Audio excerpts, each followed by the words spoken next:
Need to get refund on Shein? Then here's a step-by-step process on how you can easily get refund on Shein. So start by heading over to your application Shein. Make sure that you are using the updated version. Enter your login credential and log into your specific account. Once you have been logged in, it will land you on Space. Now head over to Me at the bottom right corner of the screen. And then inside the section of My Orders, tap on View All. It will be landing you on Space.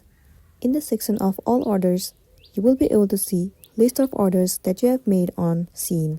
In case if you want to cancel the order and get the refund, then click on the order before it goes to shipping mode. Select the product of which you want to get the refund. You also need to state the specific reason on why you want to return and get the refund. If the reason is valid enough, then the refund will be done. If not, then you will not be able to get any refund. So that's a wrap for this video. If it was helpful, give it a like and check out our next tutorial. Thank you.